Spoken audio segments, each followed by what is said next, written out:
présente pour les personnes aînées de la capitale nationale l'Association québécoise de défense des droits des personnes retraitées et pré-retraitées, AQDR, section Québec, est fière de vous présenter Aînés, on vous écoute. Alors, bonjour aux auditrices et aux auditeurs. Vous avez vu tantôt, on a parlé de la QDR Québec. On est toujours là pour vous. On est là pour répondre à vos besoins. Ne manquez pas l'opportunité de vous faire accompagner. Aujourd'hui, on a une émission qui va être très riche et très intéressante, qui va traiter de différents sujets. On accueille M. Sylvain Lévesque, député provincial du comté de Chauveau, qui est un député, et je l'ai vu moi-même, près de ses concitoyens qui participent au bien-être de sa collectivité. M. Lévesque possède un certificat en droit, un baccalauréat en sciences sociales, option criminologie. Il connaît très bien aussi la réalité des personnes et des organismes. Alors aussi, M. Lévesque est whip adjoint du gouvernement. Alors bonjour Sylvain. Bonjour Mme Gagnon, comment allez-vous? Je vais très bien et vous? Ah, l'énergie est bonne, l'énergie. On est en semaine de relâche parlementaire, mais vous savez, c'est des moments précieux. Comme vous l'avez si bien dit, d'ailleurs, je vous remercie pour vos bons mots, pour être proche de nos citoyens. Alors, c'est des moments pour rencontrer énormément de citoyens qui ont besoin de nous, parce qu'au Parlement, malheureusement, on doit parfois sacrifier quelques journées pour faire notre travail de politicien, mais le reste du temps, moi, ce que j'aime, c'est d'être proche du monde. Alors, on va tout de suite parler des aînés, parce que vous savez que moi, c'est quelque chose qui me préoccupe beaucoup, puis mon organisme aussi. D'après votre expérience, quels sont les enjeux les plus importants pour les aînés, puis qu'est-ce que vous pensez qu'on doit faire pour eux autres? Bien, c'est une très belle question, parce que chaque aîné vit une situation qui lui est propre, mais de façon générale, moi, je vois trois thématiques qui touchent davantage. Tout d'abord, le volet économique. C'est bien clair qu'en vieillissant, il y a certains aînés qui perdent une perte de... Disons, je dirais qu'ils arrêtent de travailler, qui prennent la retraite. Donc, il peut y avoir des enjeux au niveau économique, le maintien de l'activité. Donc, il y a des gens là-dedans qui peuvent avoir plus de difficultés. Je dirais le deuxième volet, c'est le volet social. Malheureusement, j'ai été témoin trop souvent d'aînés qui manquaient de visite, qui souffraient d'isolement. Fait que ça, je pense que l'enjeu social est très, très important. Puis évidemment, Mme Gagnon, on peut pas passer au niveau des enjeux de santé, là. L'accès aux services. Donc, parfois, des gens ont été suivis par leur médecin de famille pendant 15 ans, 30 ans, 40 ans, puis le médecin lui-même va prendre sa retraite. Fait qu'il manque de médecins, parfois, il y a un stress qui s'ensuit. Puis évidemment, quand on est un peu plus âgé, c'est là qu'on a besoin de plus de soins de santé. Puis au volet santé, j'ajouterais là tout l'enjeu de l'hébergement et ou du maintien à domicile. Parce que il y a plusieurs personnes, d'ailleurs ma mère est rendue là, Mme Gagnon, moi, a décidé de s'en aller en résidence privée pour aînés. Mais il y a beaucoup de personnes qui vont décider soit de rester à la maison, puis c'est un choix de vie tout à fait louable et je le souhaite. Même moi, personnellement, c'est ce que j'espère plus tard. Mais il y en a d'autres qui vont faire le choix d'aller en hébergement. Alors, je pense qu'il y a tout un enjeu lié à un endroit de qualité. À la question que vous me posez, ce qu'il faut faire, c'est évident que ça prend... Tout d'abord, je vais les reprendre un par un, là. Économiquement, moi, je pense que ça prend des programmes pour aider les personnes qui sont en difficulté. Je le sais qu'il y a des aînés qui ont quand même bien planifié leur retraite et qui vivent une belle retraite, mais ça prend quand même de l'aide financière, des programmes pour aider nos aînés à se maintenir, l'indexation de certains programmes. Puis je vous dirais qu'il y a beaucoup de personnes aussi, au-delà de 65 ans, là, économiquement, qui sont très capables et pendant plusieurs années de continuer à contribuer à la vie économique. Il y en a qui souhaitent ça, travailler peut-être parfois à leur rythme, parfois d'en faire un peu moins, mais d'aider les plus jeunes à devenir de meilleurs travailleurs. Donc là, ça, économiquement, moi, je pense qu'on est capable d'améliorer le maintien au travail pour ceux et celles qui, au-delà de l'âge de la retraite normale, entre guillemets, pourraient contribuer. Mais Sylvain, oui, je vous arrête une minute. Oui. Est-ce que, moi j'ai vu, on a beaucoup vu ça à la QDR, des gens qui arrivaient à 65 ans et plus, qui étaient très capables de travailler, qui avaient fait des belles carrières, puis qui voulaient travailler à leur rythme, mais dans d'autres choses. Puis on leur refusait le travail en raison de leur âge. C'est terrible. Qu'est-ce qu'on peut faire? Ben, le premier élément, en tout cas, le gouvernement a posé un geste, je pense que c'est dans le budget de 2009, Mme Gagnon, où on a augmenté le crédit d'impôt. Autrement dit, avant, là, une personne qui gagnait 18 000, 20 000 $ par année, après ça, devait payer davantage d'impôts. Nous, au gouvernement du Québec, on a augmenté le montant à 28 000. Il y a beaucoup d'aînés qui ne savent pas ça, qui ne seront pas imposés avant les premiers 28 000 $. Déjà là, c'est un gros plus. Mais ce qu'on fait aujourd'hui ensemble, Mme Gagnon, parce que là, vous me dites qu'il y a des places qui les empêchent, qui leur refusent le travail. Moi, je trouve ça terrible. Parce que il faut sensibiliser les employeurs et les entreprises qu'une personne de 60 ans et plus, qu'on dit des fois des travailleurs expérimentés, sincèrement, là, c'est plus la même chose qu'il y a 30 ans avoir 65 ans. C'est jeune de nos jours avoir 65 ans et ces personnes-là peuvent contribuer de façon exceptionnelle au marché du travail. Alors moi, là, à chaque jour, à chaque semaine, quand je rencontre des employeurs qui me disent « je manque de travailleurs », je leur en parle. Avez-vous pensé embaucher parfois des jeunes retraités, puis ils peuvent faire beaucoup de choses pour vous? Puis je vous dirais que c'est en train de s'éveiller. Les consciences s'améliorent, puis le changement social, là, de culture, de mentalité, c'est un travail qui est long à faire. Puis, j'oserais même soumettre, peut-être que le gouvernement pourrait en faire plus par un peu de publicité auprès des entreprises. Oui, ça, je pense que oui. Oui. Vous avez raison, parce que les mentalités sont améliorées, mais elles ne sont pas encore tout à fait prêtes. Puis ça, là, ça serait formidable. Parce que les gens qui le veulent, comme vous dites, ils pourraient être plus occupés puis avoir un petit peu plus de moyens. Et voilà, puis sérieusement, je connais tellement de personnes qui, à 65 ans, là, ils n'ont absolument rien à m'envier côté santé, sont capables de bouger, sont actifs, et en plus, ils ont un bagage d'expérience incroyable. C'est sûr que des fois, on ne peut pas peut-être faire 40 heures semaine, on peut en faire 25, 20, 15, mais c'est un 15 heures de plus que la personne ne ferait pas au sein d'une entreprise. Moi, personnellement, là, je me suis toujours entouré de gens d'expérience autour de moi et ça m'a toujours bien servi. D'ailleurs, j'ai eu une employée pendant le mandat, Madame Gagnon, là, qui avait travaillé pour Gérard Deltel, mon ancien collègue au provincial, parce qu'on a siégé en même temps ensemble, là. Puis cette dame-là était à la retraite, puis je l'avais sortie pendant quelques années de sa retraite. Puis vraiment, là, j'ai jamais été déçu du bon travail qui a été fait. Bon. Alors, on va continuer les autres points. Le volet social, qu'est-ce que vous pensez qu'on pourrait faire? Bien, c'est toujours d'avoir des bons organismes qui peuvent accueillir ces gens-là. Puis honnêtement, là, on parlait d'isolement tantôt, là. Oui. Les aînés ont été fortement touchés pendant la pandémie parce qu'on a voulu les protéger. Puis oui, c'était nécessaire de le faire, mais honnêtement, là, il faut encourager localement des groupes qui aident nos aînés. Je pense à nos clubs de l'âge d'or, au FADOC. Moi, je suis présent dans beaucoup de soirées de FADOC et d'âge d'or. Je donne un appui financier à chacune des organisations de mon territoire parce que je pense que des aînés actifs, des aînés qui s'amusent, des aînés qui en rencontrent d'autres, ben c'est des gens qui vivent longtemps et en santé. Parce que la santé, c'est pas juste le corps, c'est beaucoup l'esprit. Et moi, j'ai eu des gens, Mme Gagnon, qui me disaient, vous savez, M. Lévesque, je suis vieille. Madame m'a dit ça à un moment donné. J'ai dit, vous avez quel âge? J'ai 87 ans. Ben, j'ai dit, Madame, est-ce que vous avez une joie de vivre? Est-ce que vous avez du plaisir? Elle dit, ah oui. Ben, j'ai dit, vous n'êtes pas vieille, vous êtes âgée.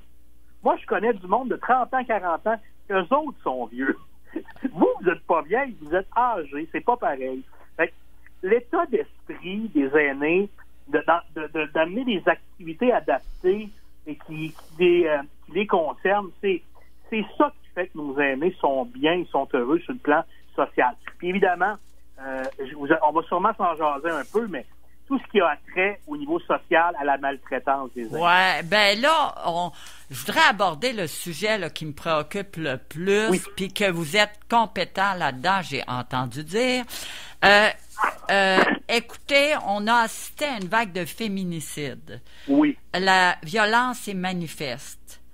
Nous, à la QDR Québec, on reçoit aussi des femmes aînées qui nous disent avoir été maltraitées. Tu sais, on leur parle, on les dénigre constamment. Ces femmes-là n'ont plus de respect d'elles-mêmes. Oui. Alors, qu'est-ce que vous pensez? Votre gouvernement est sensible à cette question-là. On l'a vu. Vous avez travaillé auprès des hommes violents. Oui.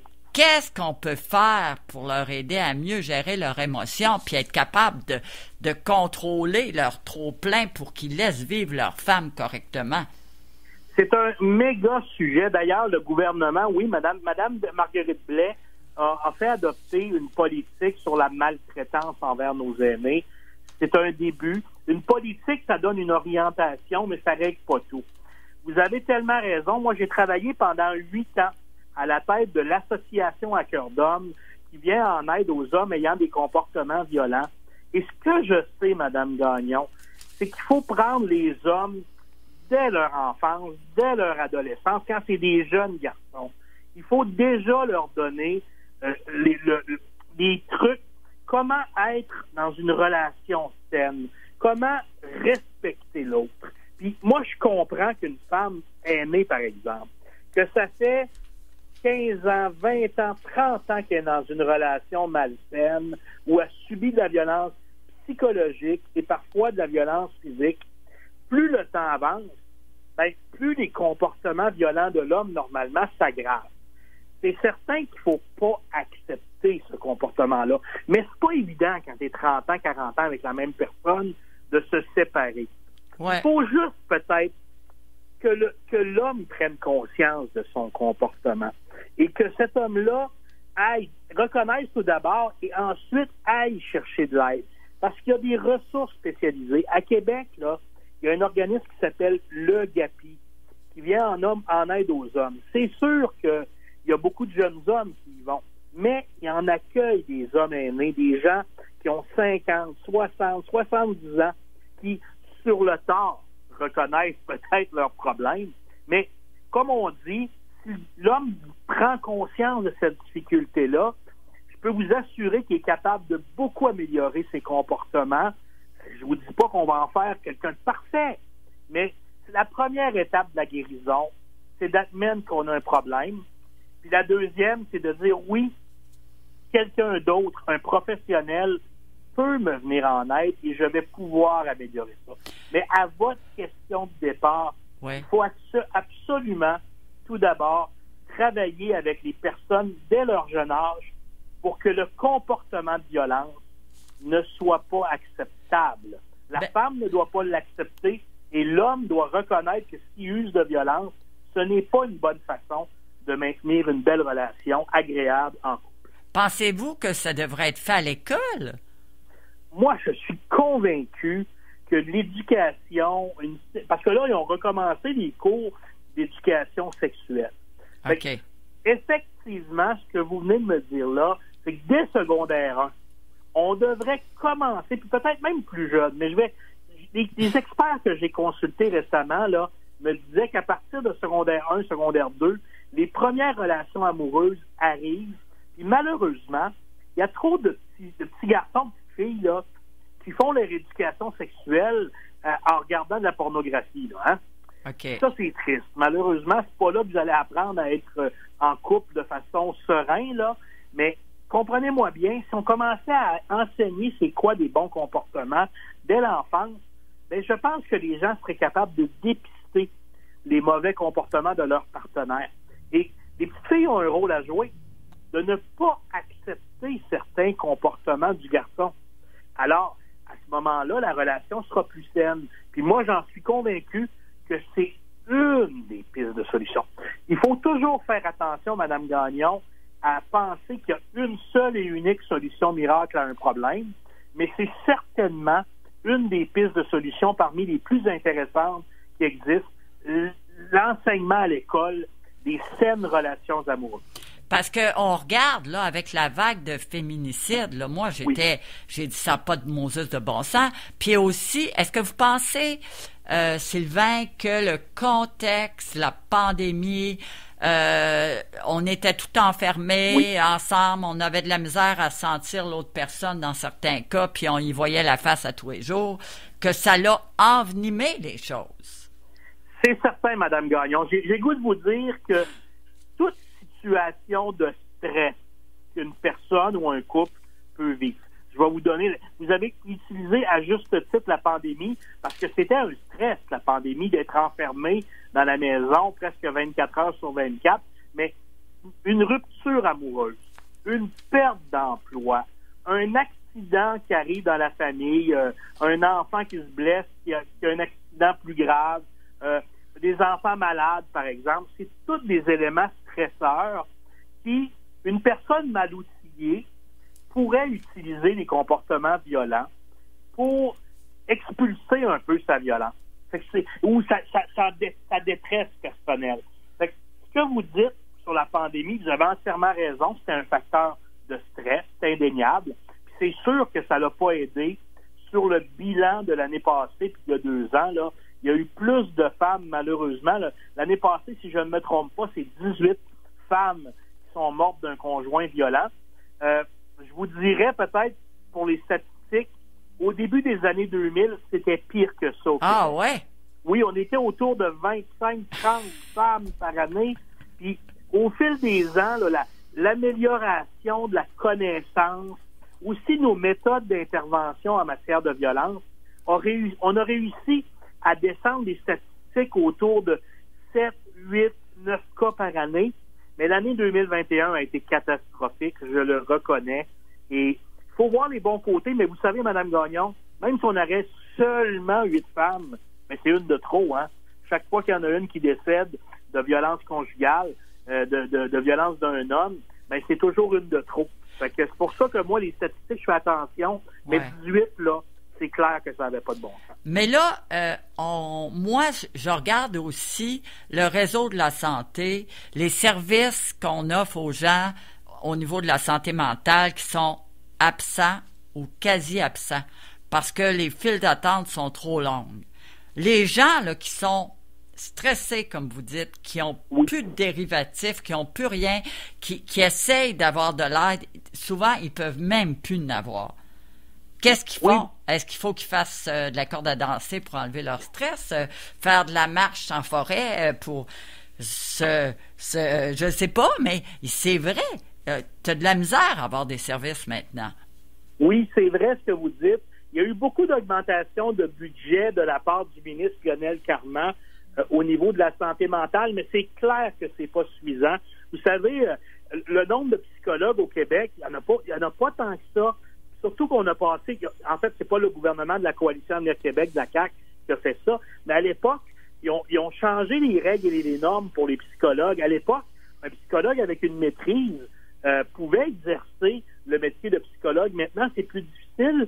Ça prend un doctorat. Et évidemment, la profession de psychologue est fortement contingentée. Donc, il n'y a pas tant de psychologues. Il y en a beaucoup qui sont au privé parce que les revenus sont plus intéressants. Ouais. Donc, on est en train de décloisonner ça, mais il n'y a pas que les psychologues au Québec qui peuvent aider au niveau de la santé mentale. Moi, je pense que nos groupes communautaires qu'on a au Québec contribuent énormément à soutenir nos aînés. Pas seulement les aînés, mais soutiennent beaucoup. Fait qu'il ne faut pas hésiter parfois à faire appel à nos groupes communautaires qui nous entourent.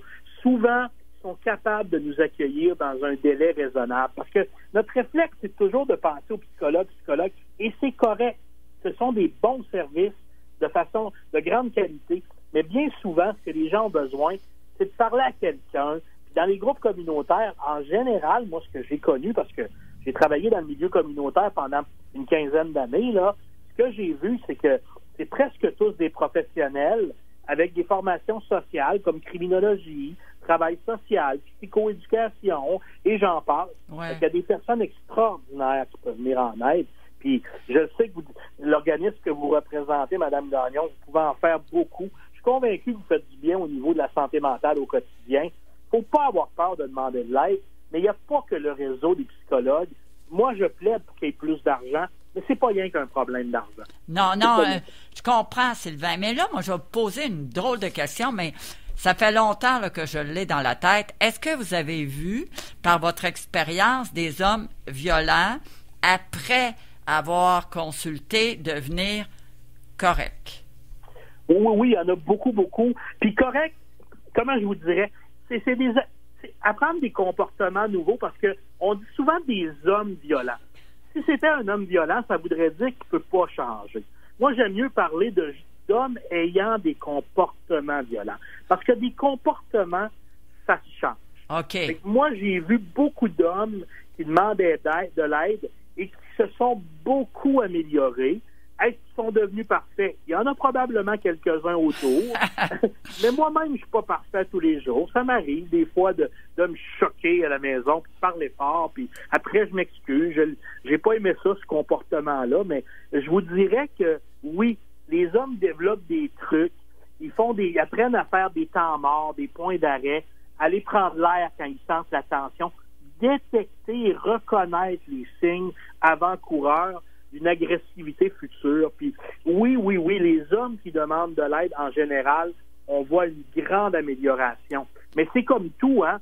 Quelqu'un qui va suivre une thérapie pour la toxicomanie parce que c'est un consommateur d'alcool ou de drogue, ben il y en a des fois qui rechutent aussi. Il y en a qui ne consommeront jamais dans leur vie. Fait on est des êtres humains. On doit reconnaître que nous sommes imparfaits comme êtres humains et qu'il existe des façons de s'améliorer à tout âge. Peu importe que vous ayez 15 ans, 30 ans, 65 ans ou 85, il y a toujours moyen de s'améliorer. Ah ben non, mais c'est sûr. Écoutez, il y a une autre question que j'ai dans la tête. Les femmes, il faut leur laisser un petit message parce que les femmes, il faut leur dire, il faut aussi les accompagner pour qu'ils changent leur façon de faire aussi, pas qu'ils laissent tout faire, qui s'affirment plus. Il y a quelque chose à faire pour les femmes. Qu'en pensez-vous? Absolument. Puis il y a des beaux services pour les femmes au Québec. Il y a les centres de femmes qui vont briser l'isolement, bien souvent. Et il y a les maisons d'hébergement pour femmes victimes de violences. Puis là, vous me dites, oui, mais Sylvain, j'ai pas besoin d'aller me faire héberger. Là. Mon mari ne me tuera pas demain matin. Mais il n'y a pas seulement dans les maisons d'hébergement des services d'hébergement. Il y a des services externes qui existent. Donc, si vous pensez que vous êtes victime d'une certaine agressivité de violence, bien, vous pouvez faire une petite recherche, là, très facile à trouver. Puis les maisons d'hébergement pour femmes victimes de violence peuvent vous venir en aide puis prendre le temps de vous écouter. Puis il y a aussi, évidemment, les CAVAC, là, les centres d'aide aux victimes d'actes criminels. Parce que la violence conjugale, parfois, c'est criminel, parfois, ça ne l'est pas. Oui. Mais ça fait toujours mal, peu importe si ce sont des gestes criminels ou pas. Ben, il y a des femmes professionnelles qui travaillent là-dedans, qui peuvent venir en aide à ces femmes-là. Moi, j'ai le goût de vous dire, mesdames qui m'écoutez aujourd'hui, ben, essayez de ne pas accepter les comportements de violence. C'est sûr qu'il ne faut pas envenimer la situation puis de monter le ton, parce que ça risque d'envenimer la situation. Mais des fois, là, quand l'homme est calme, vous lui expliquez le mal que ça vous fait, la douleur que ça vous fait, ça peut aider. Mais en même temps, moi, je vous invite à consulter des femmes professionnelles dans le milieu, puis ils vont vous aider encore mieux que moi. Ils sont professionnels à aider des femmes victimes. Puis moi, là, je crois beaucoup à l'aide, je vous dirais, communautaire qui peut s'offrir au Québec. Je suis un fan de ça. Et j'y crois énormément. Mais il faut en profiter. Les services sont là pour ça.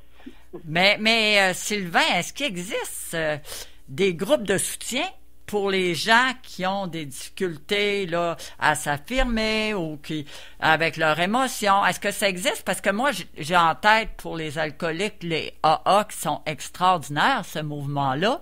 Oui. Mais est-ce qu'il y a des pareils pour les gens qui vivent la violence? Ben, je vous dirais qu'au niveau des hommes, il existe effectivement la manière qu'ils travaillent beaucoup les groupes d'aide aux hommes ayant des comportements violents, c'est en communauté. Ils font des rencontres de groupes, puis il assoient bien souvent des groupes de 7, 8 hommes ensemble, puis ils vont partager, échanger sur ce qu'ils vivent, ce qu'ils font comme comportement, puis il y a comme une entraide entre eux où ce qui se motive à être des meilleures personnes. Puis ça, c'est beau à voir. Puis effectivement, au niveau des femmes, là, je suis convaincu, et je suis moins un expert du volet féminin, je le reconnais, et je voudrais pas que les groupes de femmes m'en veuillent, mais sincèrement, je suis convaincu qu'ils sont capables, à l'intérieur des groupes de femmes, de référer aux besoins, si elles n'offrent pas ce service-là directement chez elles, à d'autres types d'organismes qui vont pouvoir les aider s'ils souhaitent faire du groupe. Je suis convaincu que dans des groupes comme les centres de femmes, c'est des communautés d'entraide, des communautés qui prennent les femmes où est-ce qu'elles sont et seront capables de les appuyer et de les aider. Beaucoup de respect pour ce qui se fait auprès des femmes, autant qu'auprès des hommes. C'est tellement important de travailler des deux côtés. Puis moi, Mme Gagnon, je dis toujours la phrase suivante. Ben, si les hommes font partie du problème, ils font nécessairement partie de la solution. Vous avez raison. En terminant, je voudrais savoir, Sylvain, quel est le dernier mot là, que tu voudrais dire aux auditrices et aux auditeurs? Vous avez 30 secondes. Je vous dirais, les aînés, pour moi, ce sont des personnes riches en expérience, riches en expertise. Puis ce que je veux leur dire, c'est que vous êtes des personnes précieuses. On a besoin de vous au Québec. Vous êtes des personnes qui pouvez contribuer et je vous invite le plus possible, que ce soit communautairement parlant, socialement parlant ou économiquement parlant, de demeurer actifs. Parce que vous êtes des actifs pour la société québécoise. Et en particulier, je m'adresse aux gens de Chauveau. Vous êtes importants dans mon coin. Je vous aime. Et j'espère qu'on va pouvoir continuer à se fréquenter le plus longtemps possible.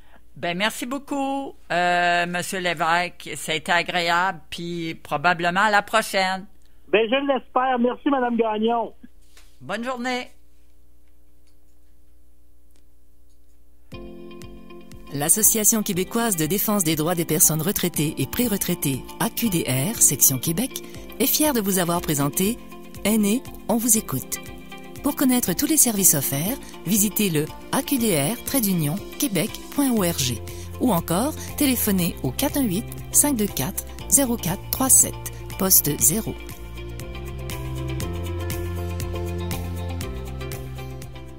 Vous êtes une personne aînée ou prenez soin d'un aîné? Saviez-vous qu'à l'AQDR Québec, on vous accompagne gratuitement pour compléter différents formulaires gouvernementaux, chercher les crédits d'impôt auxquels vous avez droit ou encore obtenir des conseils juridiques? Ces services sont offerts au bureau de l'AQDR Québec ou par téléphone. Informez-vous sur tous les services offerts en téléphonant au 418-524-0437 poste 0 ou visitez le aqdr-québec.org. Cette publicité est rendue possible grâce au financement de l'appui Capital National.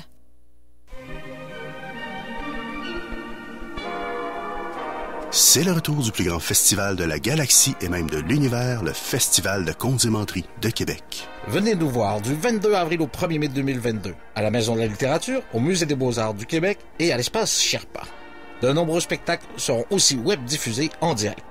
Présentés par les Amis Imaginaires, diffuseurs de contes, de légendes et de menteries.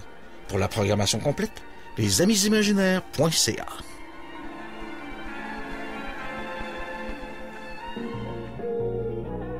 Cette année, le Radioton de CKRL sera du 27 au 29 mai prochain. L'objectif, soutenir CKRL et la relance culturelle prise 3. Faites un don de 20$ et plus avant le vendredi 27 mai à 17h et courez la chance de gagner le prix spécial Don Pré-Radioton, offert par le Lopenter, soit un panier de légumes frais à toutes les semaines pendant 16 semaines de juin à octobre, d'une valeur de 400$. Soyez solidaires en contribuant financièrement au développement de votre radio communautaire. L'action ne manque pas au cinéma Le Clap Sainte-Foy et de Loretteville. Surveillez les nouveautés, les classiques et les films québécois. Présentement à l'affiche. Les animaux fantastiques, les secrets de Dumbledore, L'homme du Nord, Max et Amy, Mission Pâques, l'opéra Rigoletto, Animal, Damascus Dreams, Norbourg, Notre-Dame brûle et les Olympiades. Consultez la programmation en cours sur leclap.ca. Bon cinéma! Go ahead. Make my day. Ici Caroline Stephenson. Je vous convie à écouter notre nouveau segment Mise à jour, le magazine d'affaires publiques qui traite de l'actualité régionale diffusée à MaTV. Pour faire la lumière sur les grands enjeux de la capitale nationale, c'est un rendez-vous tous les mercredis 7h30 et vendredis 7h15. Midi Jazz.